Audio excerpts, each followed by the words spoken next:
আমি প্রথমে বলবো যে রিপন ভাইয়ের সাথে একটু ডিপার্ট করি। এটাই হলো গণতন্ত্রের সৌন্দর্য তো এই জায়গায়। সেটি হচ্ছে আসলে বাংলাদেশে যদি এখন যেই সরকার, এটি একটি বিপ্লবী সরকার, no doubt, it's one kind of revolution. আর সেকেন্ড হচ্ছে যদি বাংলাদেশের এই সংবিধানের আলোকেই এই সরকার হয়,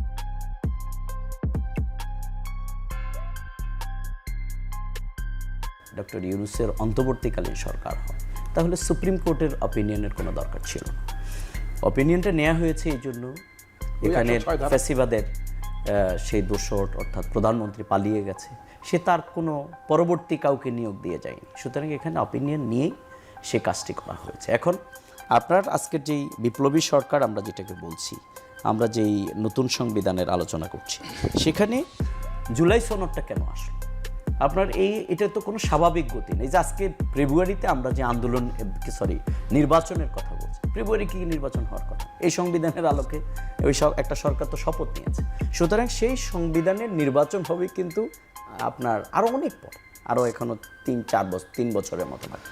সুতরাং আপনারা যে ফেব্রুয়ারির নির্বাচনের কথা বলছি, ডক্টর ইউনূস সাহেবের অন্তর্বর্তীকালীন সরকারের কথা বলছি, এই রক্তপাতের মধ্য দিয়ে যেই বিরাট একটা রেগুলেশন এখানে হয়ে গেল, সেটিকে যদি আপনি টোটালটাকে ওন করেন, তাহলে তো এটা বিপ্লবী সরকার আপনি কেন বলবেন না?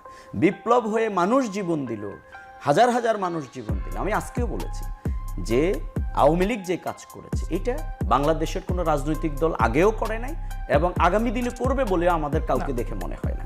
সুতরাং এই যে মানুষকে পুড়িয়ে মারা, এই যে মিলিয়ন মিলিয়ন টাকা লুটপাট করা, মানুষকে গুম করা, নিজের দেশের নাগরিককে আটকিয়ে রাখা, রাজনীতি টোটাল যেই জায়গাটাকে পরিবর্তন করে দিয়েছে, সুতরাং এটা তো অবশ্যই রেভলিউশন। মানুষের বিরুদ্ধেই কিন্তু, এই বৈষম্যের বিরুদ্ধেই কিন্তু মানুষ দাঁড়িয়েছে। হ্যাঁ, এটা আমি বলছি যে আমরা রাজপথে কেন ফিরবো না? কয়েকদিন আগেই তো এখন যে নির্বাচনের আলোচনা হচ্ছে, আমরা বলছি ডিসেম্বরের নির্বাচন পসিবল। আমাদের আমির জামাত বলেছে রামাদানের আগে নির্বাচন, যেটা আজকে এখন ডেট হয়েছে।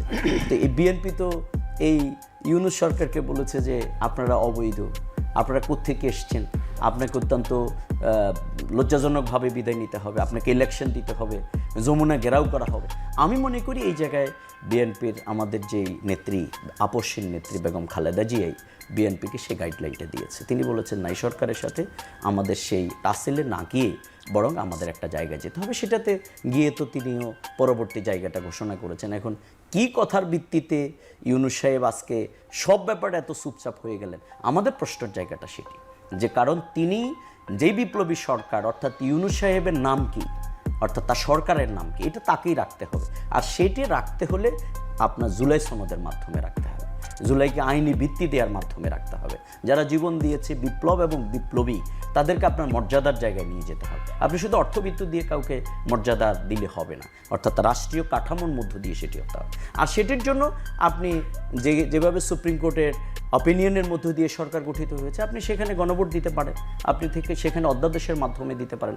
সুতরাং আমরা যদি এই ঐক্যমত জায়গায় আছে, ঐক্যমত না, এই যে ঐক্যমতের যে কমিশন হয়েছে, সেখানে আমরা তো খুবই গুড এনভায়রনমেন্ট, আমরা সবাই মিলে আলোচনা করে যে জায়গাগুলোতে এসেছি, এখানেই তো এটাকে আইনি ভিত্তি যদি দেওয়া যায়, তাহলে সেটার মধ্য দিয়েই আপনার পিআরকিউ নিয়ে আসা সম্ভব, আপনার এর মধ্য দিয়ে আরও যে জায়গাগুলো আমরা পৌঁছেছি সেগুলো নিয়ে আসা সম্ভব।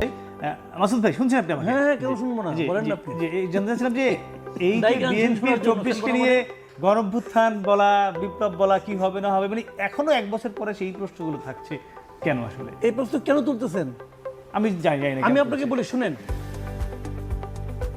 এই বছরের 5ই আগস্ট জুলাই ঘোষণাপত্র হয়েছে, একটা হয়েছে, জুলাই ঘোষণাপত্র পড়ছে না, ওই যে বৃষ্টির স্নাত টিপ টিপ বৃষ্টির মধ্যে পড়ছে।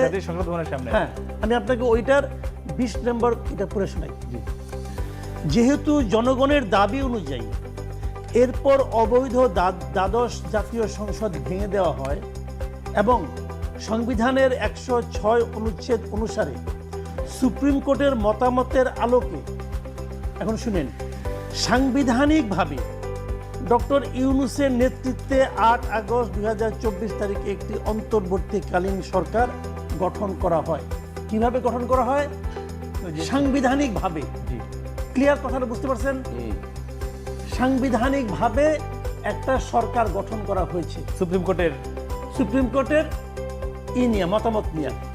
কাজেই এই ডক্টর ইউনূসের সরকার very much a constitutional government, সাংবিধানিক সরকার। এর মধ্যে আর কোনো আলাপ করার চেষ্টা করেন। জি। পুরা এই ঘোষণাপত্র পড়েন, 5 বার পড়েন, বিপ্লব শব্দটা এখানে নাই। নাই, বিপ্লব শব্দ কাজেই নাই। আবেগ দিয়ে বিপ্লব প্রতিষ্ঠার চেষ্টা করেন না। এখন মূল কথাটা হলো কি শোনেন, আসলে যদি আমাকে বলতে বলেন, আমি বলবো এটা আসলে একটা জগা খিচুড়ি সরকার,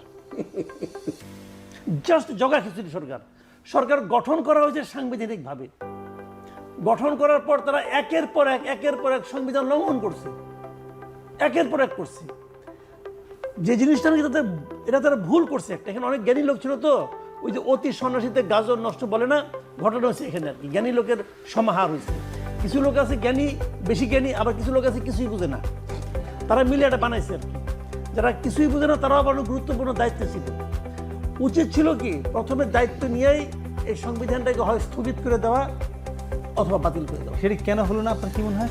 ওই যে আগে তো বললাম ভাই, অতি সন্ন্যাসীতে গাজর নষ্ট হয়ে গেছে। রাজনৈতিক দলগুলো কি রাজনৈতিক দল এখানে কোনো ভূমিকা রাখে নাই। না রেখেছে, Political- আমরা তো গণমাধ্যমে দেখেছি রেখেছে মাসুদ ভাই। কোথায় রাখছে?